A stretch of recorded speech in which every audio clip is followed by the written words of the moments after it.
ప్రభువైన యేసుక్రీస్తు నామములో మీ అందరికీ శుభములు కలుగుగాక. ఈరోజు ఇంటి సమస్యలతో బాధపడుతున్నవారు, అంటే ఇంటి మీద అప్పులు, అలాగే ఇల్లు కట్టుకోవాలని మొదలుపెట్టారు, అది పూర్తి కావటం లేదా? అలాగే ఇల్లు కట్టుకొని ఆ ఇంట్లో సుఖంగా జీవించలేకయున్నారా? మీరు చేయవలసినది దేవుడే వాక్యము ద్వారా చెబుతాడు.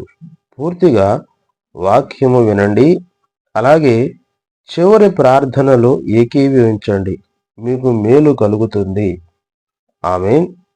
ఈరోజు దేవుని వాగ్దానము: యెహోవా ఇల్లు కట్టించని ఎడల దాని కట్టువారి ప్రయాసము వ్యర్థమే.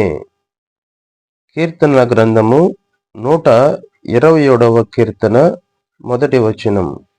దేవుని ప్రియులారా, సహోదరి సహోదరులారా, ఈ దేవుని వాక్యంలో మనకి ఈరోజు దేవుడు ఇస్తున్న ఈ వాగ్దానము జాగ్రత్తగా ఆలకించండి, దేవుడి మాటలు వినండి. దేవుడు ఇల్లు కట్టించకుండా ఉంటే, ఎవరైనా ఇల్లు కట్టుకోవాలి అని అనుకుంటే అది సరిగ్గా జరగదు, సక్రమంగా జరగదు. ఒకవేళ నిదానంగా జరిగిన ఆ ఇంటిలో ఎవరూ ఉండలేరు. ఇల్లు కట్టుకొని పాపం చేసేవారు, అంటే పరాయి స్త్రీలతో లేదా పరాయి పురుషులతో పాపం చేస్తే, దేవుడు ఇల్లు అయినా మీ శరీరాన్ని మీరు పాడు చేస్తే దేవుడు మీ ఇంటిని పాడు చేస్తాడు. ఎలాగంటే అనారోగ్య సమస్యలు, అలాగే అప్పుల బాధలు, ఇంకా గొడవలు, ఇలాగే ఇంకా ఎన్నో జరుగుతూ ఉంటాయి. ఇల్లు కట్టుకోకముందు ఉండే భక్తి, ఇల్లు కట్టుకున్న తర్వాత ఆ భక్తి పోతుంది. ఆ భక్తి పోయి మనం పాపం చేయడం ద్వారా దేవుడే మనకి సమస్యలన్నిటికీ కూడా ఆయనే అనుమతిస్తాడు. చూడండి, దేవుని ప్రియులారా, దేవుని జనాంగమా, నా ప్రియ సహోదరి సహోదరులారా, మనము ఈ విధంగా సమస్యలు గుండా వెళుతుండడానికి కారణము మనమే. అందుకని మీలో ఎవరైనా ఈ విధంగా బాధపడుతూ ఉంటే, ఇంటి సమస్యలు గుండా బాధపడుతూ ఉంటే, చూడండి, మీరు జాగ్రత్తగా ఉండాలి. జాగ్రత్తగా ఉండి, ఒకవేళ ఆ తప్పులు చేస్తుంటే ఆ తప్పులు, ఆ పాపాలు ప్రభు చెంత ఒప్పుకొని వాటిని విడిచిపెడితే, దేవుడు ఖచ్చితంగా మీ ఇంటిని, మిమ్మలను సుఖశాంతులతో నింపుతాడు. చూడండి, దేవుని వాక్యంలో ఈ విషయాల గురించి దేవుడు ఎంత బాగా రాయించాడో చూద్దామా ఒకసారి.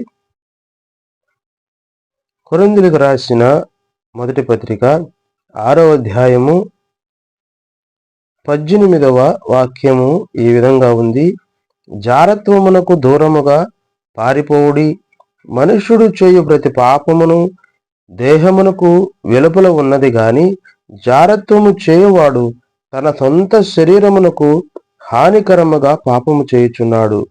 మీ దేహము దేవుని వలన మీకు అనుగ్రహింపబడి మీలోనున్న పరిశుద్ధాత్మకు ఆలయమై ఉన్నదని మీరెరుగరా? మీరు మీ సొత్తు కారు, విలువ పెట్టి కొనబడిన వారు గనుక మీ దేహముతో దేవుని మహిమపరచుడి. చూసారా ప్రియులారా, జారత్వమునకు దూరంగా ఉండాలని దేవుని వాక్యము బోధిస్తుంది. ఎందుకు అనంటే, పరిశుద్ధాత్మ దేవుడు యేసుక్రీస్తును నమ్ముకున్న ప్రతి ఒక్కరిలో, బాప్తిసం తీసుకున్న ప్రతి ఒక్కరిలో ఉంటాడు. కాబట్టి మనము ఆయన ఆలయమై ఉన్నాము. శరీరము అంటే మన శరీరము అంతా కూడా దేవుని ఆలయమై ఉన్నది. అందువల్ల ఈ శరీరంతో మనము పాపం చేస్తే ఆయన దుఃఖపడతాడు. ఆయన దుఃఖపడినప్పుడు, ఆయన ఆలయమైన ఈ శరీరాన్ని మనం పాడు చేస్తే ఆయన దుఃఖపడితే ఏం జరుగుతుంది అని అంటే, మనకే నష్టము జరుగుతుంది. ఎక్కడో చూడండి, అలాగనే కొరింథీయులకు రాసిన మొదటి పత్రికలోనే 3వ అధ్యాయంలో 16వ వచనంలో ఈ విధంగా ఉంది, మీరు దేవుని ఆలయమై ఉన్నారనియు దేవుని ఆత్మ మీలో నివసించుచున్నాడనియు మీరు ఎరుగరా? ఎవడైనను దేవుని ఆలయమును పాడు చేసిన ఎడల దేవుడు వారిని పాడు చేయును. దేవుని ఆలయము పరిశుద్ధమై ఉన్నది, మీరు ఆలయమై ఉన్నారు. చూశారు కదా, దేవుని ఆలయమై మనం ఉన్నామని దేవుని వాక్యం బోధిస్తుంది.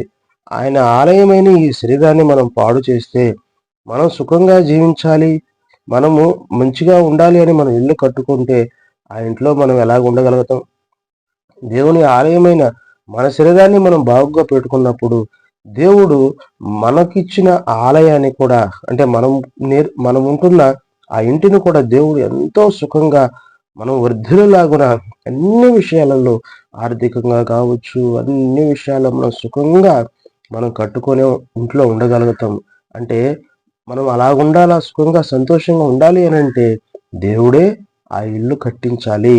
ఆ ఇల్లు కట్టించాలి అని అంటే మనము ఆయన శరీరమైన ఈ ఆలయమును, ఆయన ఆలయమైన ఈ శరీరమును మనము ఆయన శరీరమైన ఈ ఆలయమును ఎంతో జాగ్రత్తగా కాపాడుకుంటూ ఉంటే దేవుడు ఖచ్చితంగా మనల్ని, మన ఇంటిని, మీ ఇంటిని కూడా దేవుడు చాలా చక్కగా ఆశీర్వదించి ముందుకు తీసుకుని వెళ్తాడు. అలాగనే మీకు, మీ కుటుంబానికి, మీ పిల్లలకి, తరతరాలకి కూడా మీ ద్వారా దేవుడు ఇల్లులు కట్టించిస్తాడు. అటువంటి కృప దేవుడు అందరికీ అనుగ్రహించును కాక. ఆమేన్. ప్రార్థన చేద్దాం. ప్రార్థనలో అందరూ ఏకీభవించండి.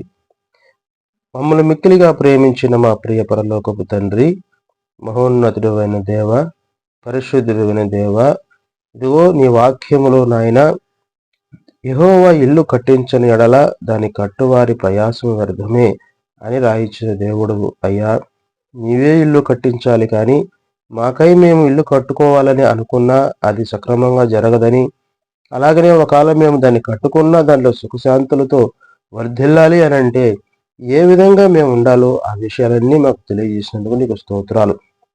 అలాగనే నాయన, ఈ ప్రార్థనలో ఏకీభవిస్తున్న ప్రతి ఒక్కరిని నాయన మీరు దయవుంచి వారి పట్ల మీరు కృప చూపించండి. ఎవరెవరైతే ప్రభువా హృదయపూర్వకముగా నాయన రహస్య పాపాలు ఒప్పుకొని వాటిని విడిచిపెడుతున్నారో వాళ్ళందరినీ మీరు కరుణించి అయ్యా వారిని క్షమించండి. నీ చిత్తమైతే ప్రభా క్షమించి వారికి నాయన మీరు ఇల్లు కట్టుకోవడానికి కృప చూపించండి. ఒకవేళ ఇంట్లో వాళ్ళు సక్రంగా ఉండలేకపోతే ఆ ఇల్లు మీరు సుఖంగా ఉండేలాగా కృప చూపించండి. అప్పుల బాధల్లో ఉన్న వారిని కూడా మీరు విడిపించి ఆ ఇల్లు వారికి ఇప్పించమని, నీ చిత్తమే జరిగించుకోమని యేసుక్రీస్తు నామములో ప్రార్థిస్తున్నాము తండ్రి. ఆమేన్.